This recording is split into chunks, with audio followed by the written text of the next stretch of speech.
Final thoughts on Bills versus Chiefs, game predictions, and prospects to watch are all coming your way today on Locked On Bills. You are Locked On Bills, your daily Buffalo Bills podcast. Part of the Locked On Podcast Network, your team every day.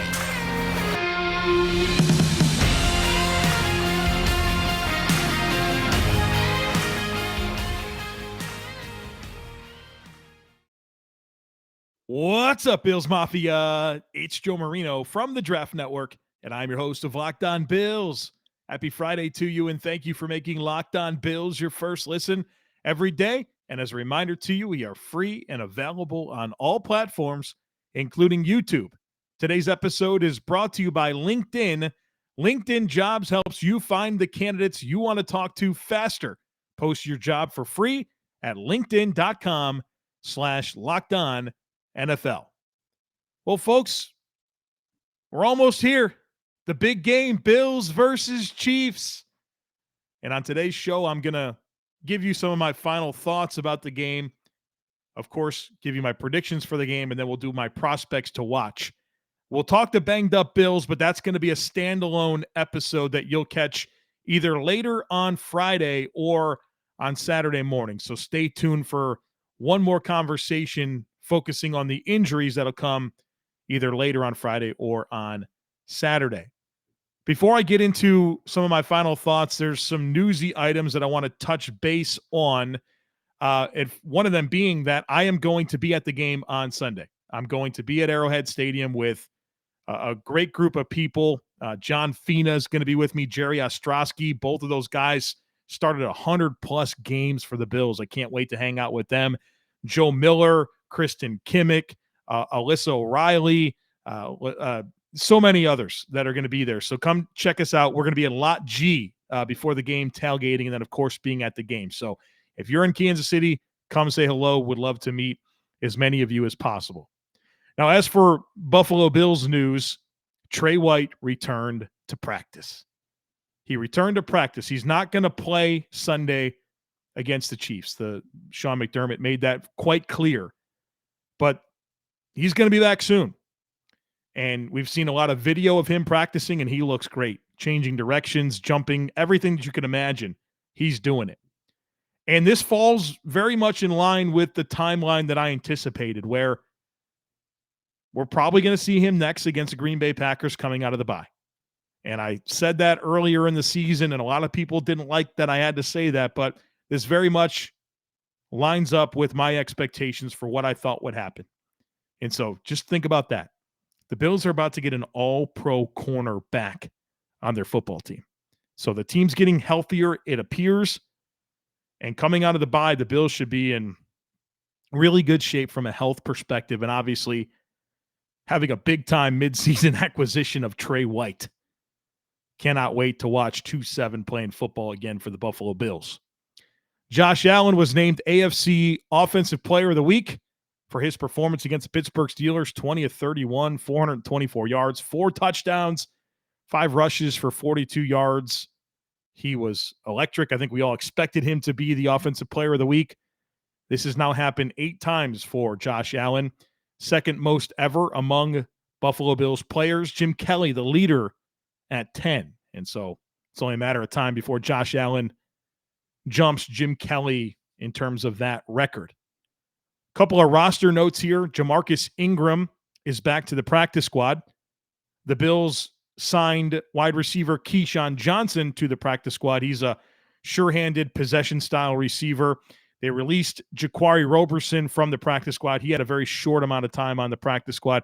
I remember him at Wake Forest. He was productive at Wake Forest, but you always kind of had questions about how his game would translate to the next level. And I think you're learning that with the amount of different stops he's had already in his brief career that, he's going to have a hard time sticking. And then defensive tackle Brandon Bryant was signed to the active roster. So the Bills are rostering 5 defensive tackles right now, and I think that's probably a good hedge considering, Jordan Phillips is still kind of working through a hamstring. Ed Oliver has the ankle injury. Justin Zimmer just got back on your practice squad. So the Bills have a ton of defensive tackle depth. But they've done a really good job of being able to kind of do some gymnastics here with guys being off and on the roster, off and on the practice squad, getting guys to clear through waivers and maintaining a really deep situation to get through some of the injuries. So Brandon Beane's done a phenomenal job there managing that defensive tackle situation, but Brandon Bryant is on the Bills' active roster right now. Let's get into some of my final thoughts here about Bills Chiefs. And some of this is going to be carryover from the main talking points that I mentioned yesterday on the crossover discussion with Locked On Chiefs. But I think these are really important points. And these are the points that really shape my perspective for this game that leads into the predictions that I'm going to make here in just a moment. But this game on Sunday, this is why you went out and you signed Von Miller. This is the game you had in mind. He's the closer. He's the finisher. He's the game-changing pass rusher that this defense has been missing. If you go back through the recent history of Bills Chiefs, kind of dating back to 2020, I've said this before. In 2020, Kansas City was a better football team than the Bills. They won in the regular season 26-17. They won in the AFC Championship game 38-24. There was a gap. It sucked losing that AFC Championship game. But I was able to digest that loss because the Chiefs were just a better team. If you lose to a better team, you lose to a better team. You tip your hat and say, we got work to do. Well, the Bills did their work, and in 2021, they closed that gap. They beat the Chiefs by 18 at Arrowhead Stadium last year. And then, of course, the divisional round playoff game, 13 seconds. The Bills didn't lose to the Chiefs in the divisional round in Kansas City because the Chiefs were this decisively better team than the Bills. I'd argue that the Bills were the better team that day. They just didn't coach the game correctly at the end. So the point that I'm making is that the gap that existed in 2020 was gone in 2021. And I would say the Bills were every bit as good as the Chiefs last year, if not the better football team. Which brings us to today, right? Today. 2 4-1 football teams. I think these are the 2 best teams in the league. These are the 2 best quarterbacks in the league. There's a lot on the line Sunday afternoon. There's a good chance that the winner of this game will have home field advantage in the playoffs. And so when the Bills and Chiefs inevitably play again in January, you're going to go on the road or you're going to play at home. The winner of this game is probably going to be the home team. But the biggest reason, the most significant reason why I believe the Chiefs were able to beat the Bills last year in the playoffs outside of mismanagement of the game at the end was a lack of pass rush from the Bills. They got good pressure on Patrick Mahomes. They got consistent pressure on him. They just couldn't get him down. And that allowed Pat Mahomes to step up in the pocket, to escape the pocket, and make throws and score points and extend drives. That's why you signed Von Miller. He's the closer. He's the finisher. He's that guy that's going to get Patrick Mahomes on the ground. That's why you invested in Gregory Rousseau as a compression-style pass rusher in the first round. And we saw the impact that Greg Rousseau can have against the Chiefs last year when he was the Defensive Player of the Week. That's why you've invested in recent second-round picks in A.J. Epinesa and Boogie Basham. The Bills have told us, Brandon Beane has told us, we have to do more to affect Patrick Mahomes and get him on the ground. So here we are. How does all of that show up on Sunday? We're going to find out. We're going to find out. So that pass rush, this Bills pass rush being able to win up front is going to matter a lot. We talked to Ryan Tracy and Chris Clark yesterday from Locked On Chiefs, and both of them were very concerned about their offensive tackles, Orlando Brown and Andrew Wiley. And Orlando Brown's a serviceable player, but he's a big, stiff, heavy-footed tackle, right? He's going to struggle with speed. Von Miller should have some real opportunities there. Andrew Wiley's a nice player, but he's not a plus starter. You can win that matchup. They're concerned about it. Bills pass rush has to show up on Sunday. The other thing that I think is going to be decisive in this football game is the red zone. And I want to share some numbers that I did share yesterday, but I want to bring them up again. In terms of percentage scoring touchdowns, the Bills are 55.6% scoring touchdowns in the red zone this year. That's 21st in the league. That's a number that needs to come up. The Bills have to become a better red zone offense. Defensively, they're doing okay. They allow a touchdown 50% of the time. That's 9th in the NFL. The Chiefs are scoring a touchdown offensively 78% of the time when they get to the red zone. That's 3rd in the NFL. That's a good number. Defensively, they're struggling. They allow a touchdown on 81% of the time that their defense is in the red zone. That's 31st in the league. And that's a big deal, right? That's, of all those numbers that stand out, that's the one that's the biggest. The Chiefs aren't stopping teams in the red zone. That needs to continue this week. For both teams in the red zone, when you're on offense, you want touchdowns, not field goals. When you're on defense, you want field goals and not touchdowns. That's going to be critical in this game. Can you force them to 3? And can you score 7? The X factor from there becomes explosive plays. And I like where the Bills measure up when it comes to being able to get explosive plays offensively, especially with Gabe Davis back in the mix fully, right? We certainly assume that based on the performance he had last week against Pittsburgh. Explosive plays are the X factor. So far this year, the Bills have proven able to win down the field in the passing game. They lead the league in completions of 40 yards or more. Josh Allen leads the league in yardage, passing yardage, on throws that are targeted 20-plus yards down the field with 532 yards. Patrick Mahomes is middle of the pack at 228. The Bills have been a much more explosive passing offense this year so far than the Chiefs. And so that's the X factor.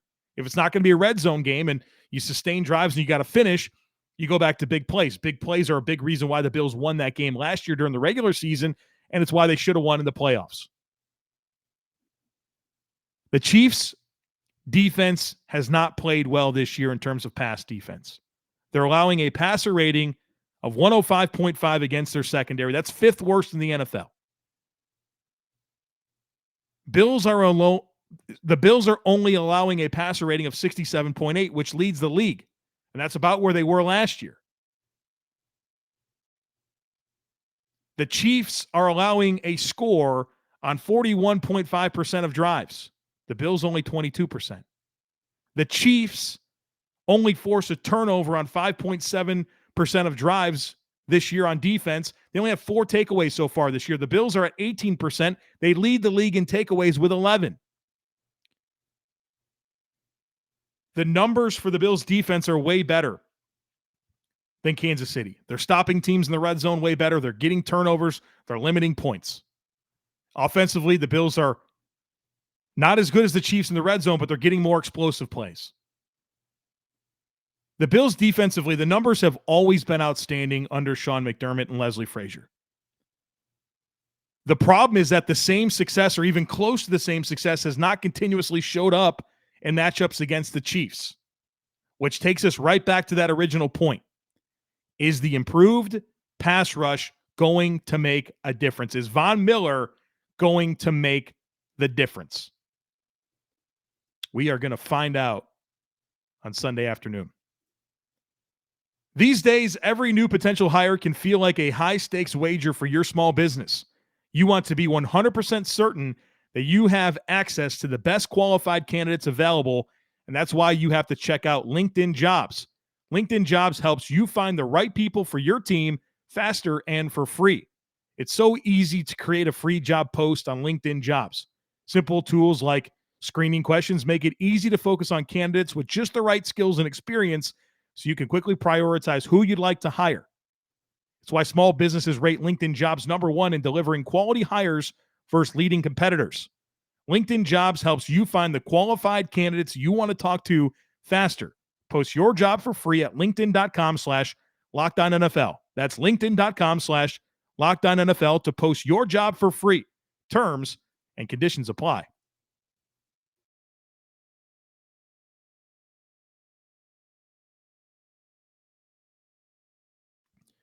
All right, let's get into these predictions. I got 5 for you, like I do every week. Number 1, I did this one for the Baltimore game as well. Josh Allen has more total yards and touchdowns than Patrick Mahomes. 2 MVP candidates. Josh Allen outdueled Lamar Jackson. I think statistically, Josh Allen will have more yards and more touchdowns, total yards and total touchdowns than Patrick Mahomes. Number 2, I think this is the week Dawson Knox gets his first touchdown of the season. Set out last week, signed a big contract extension, has made some plays. I don't think you beat Baltimore without Dawson Knox. But he hasn't gotten into the end zone yet this year. 9 receiving touchdowns last year, 0 so far through 5 games. I think that changes on Sunday. I think Dawson Knox gets into the end zone, and Dawson's played well historically against the Chiefs. I think he finds pay dirt on Sunday afternoon. Number 3. Pay attention here. This is kind of a unique thing. I don't think I've ever done this one before. When you add up punts and turnovers for each team, the amount of punts and the amount of giveaways for each team, the team with the lower number will win the game. This is one of those games where empty possessions are going to be a problem. Let me add in missed field goals. Let me add missed field goals into that. So you had punts, turnovers, and missed field goals. The team with the lowest number will win the game. This is a touchdowns game. You got to score touchdowns. And you have to eliminate empty possessions. That's going to matter. Number 4, the Bills will have more rushing yards than the 84 per game that the Chiefs are currently allowing this season, and average more than the 4.1 yards per carry the Chiefs are giving up this season. Not that I'm expecting a big day for the Bills rushing offense, but I think they will come ahead of what the Chiefs have allowed. And the Chiefs' rushing defense has been pretty sound this year. The Raiders certainly got to them, but for the most part, they've been a good rushing defense this year. I think the Bills can better their season averages in terms of yards per carry and total yards. So plus 84 rushing yards, plus 4.1 yards per carry. The last one is the results of the game.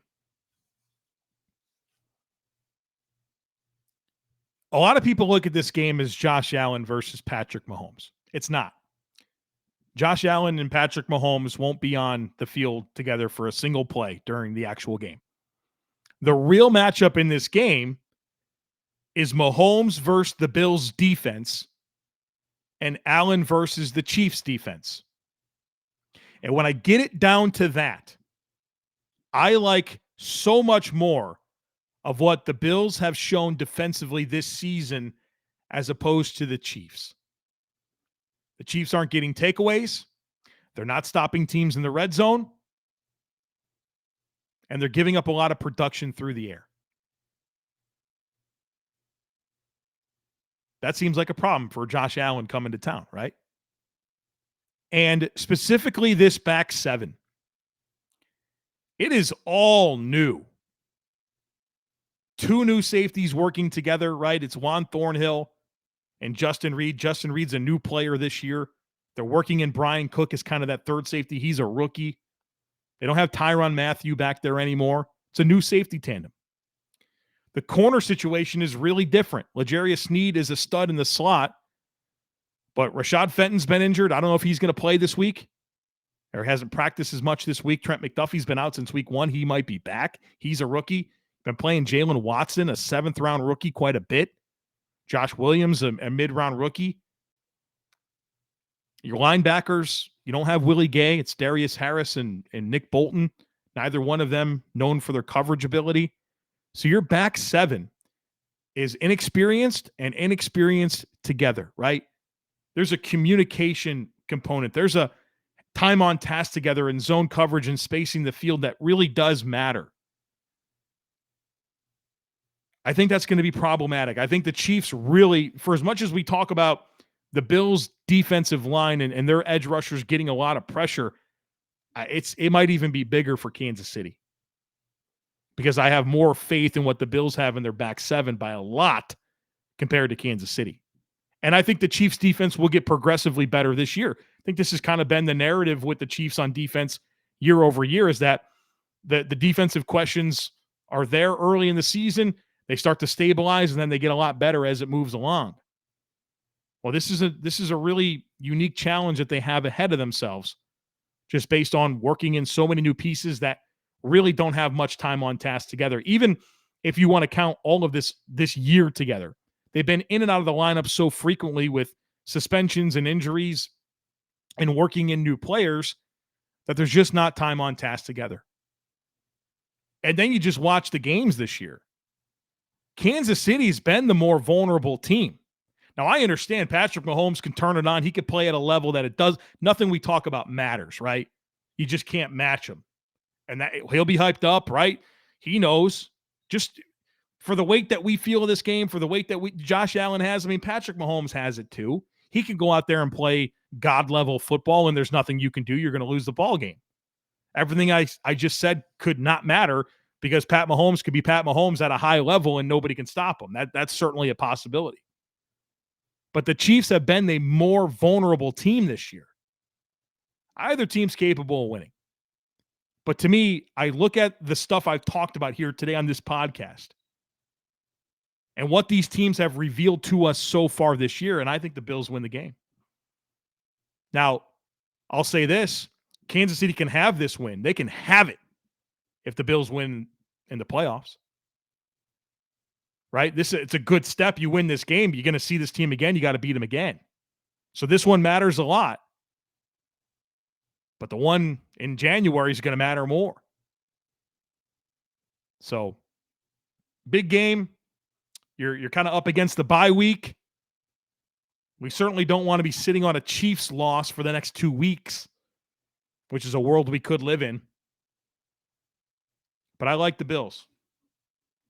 I like the Bills in this one. BetOnline.net is your number one source for football betting information this season. You can find all the latest player developments, team matchups, news, podcasts, and in-depth articles and analysis on every game you can find. And as always, BetOnline remains your continued source for all your sports wagering information with live betting and up-to-the-minute scores for every sport out there. It's the fastest and easiest way to check in on all your favorite games and events, including MLB, MMA, boxing, and golf. Head to betonline.net or use your mobile device to learn more about the trends and the action. It's BetOnline, and it's where the game starts.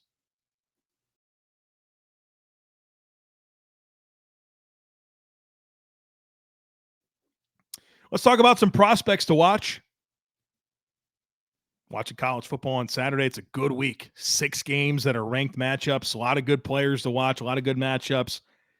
Try to pick, those good games that everyone's going to be watching and give you a player that I think the Bills could have some interest in. So fire up your TV at 12 p.m. Eastern time. Fox. Number 10, Penn State at number 5, Michigan. Focus in on defensive tackle for Michigan, Mazi Smith. Number 58, 6'3", 337 pounds. He's a big boy. Big, powerful run defender. Has some juice, right? He's not an explosive player. He's not going to be a big-time pass rusher, but he's got enough quickness for 340 pounds and high-effort player, can power through gaps, can bull rush a little bit. The reason I bring him up is you just kind of wonder about Jordan Phillips long-term. I hope he sticks around in Buffalo. We love what he is in Buffalo. But Jordan Phillips kind of continues to have a big season. Can the Bills bring him back? Is there space for him? And that could be a question. So if the Bills need to kind of have some reinforcements at defensive tackle, Mazi Smith, 58, Michigan, is a player that can kind of do that role, that can be the backup one tech to Daquan Jones, who's been phenomenal this year. So if the Bills are interested in an interior defensive lineman to play the one, to play in the A-gaps, Mazi Smith, check him out. 3:30 p.m. CBS, number 3 Alabama at number 6 Tennessee. Big one here, folks. Big game. Could the Vols upset the Crimson Tide? Possible. It's very possible. Focus. I've given you a bunch of players from Alabama, both the guards, the two safeties, Brian Branch, Henry To'o at linebacker. Tons of good players there. For Tennessee, focusing on their right tackle, offensive right tackle, Darnell Wright, number 58. 6'6", 335 pounds. He's a big dude. I know he plays right tackle. I think he's fully capable of playing guard at the next level. He's an experienced player. Will have close to 3,000 snaps under his belt when it's all said and done.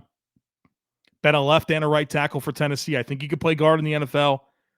Power, right? You want a guy that can create some displacement in the run game. That's what he can do.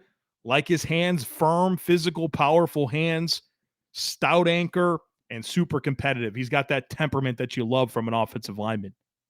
I also appreciate with Darnell Wright is that he stuck with it at Tennessee.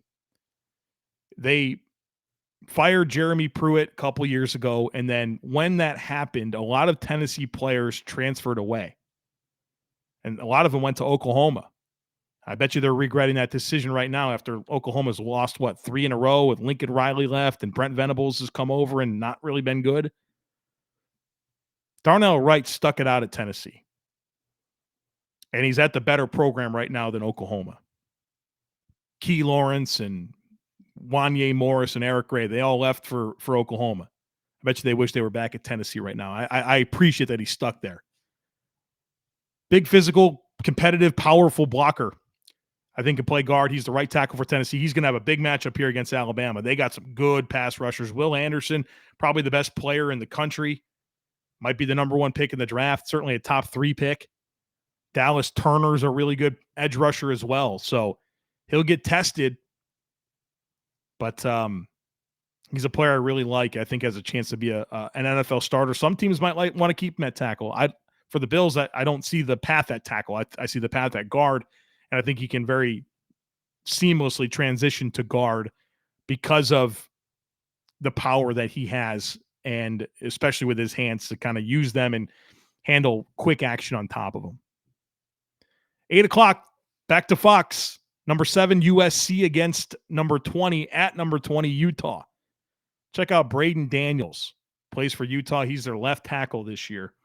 Number 71, 6'4", 300 pounds. He's another guy that's going to have 3,000 snaps under his belt. He's played 1,100 snaps at left guard, 813 at right tackle, and then all of this year is going to be at left tackle.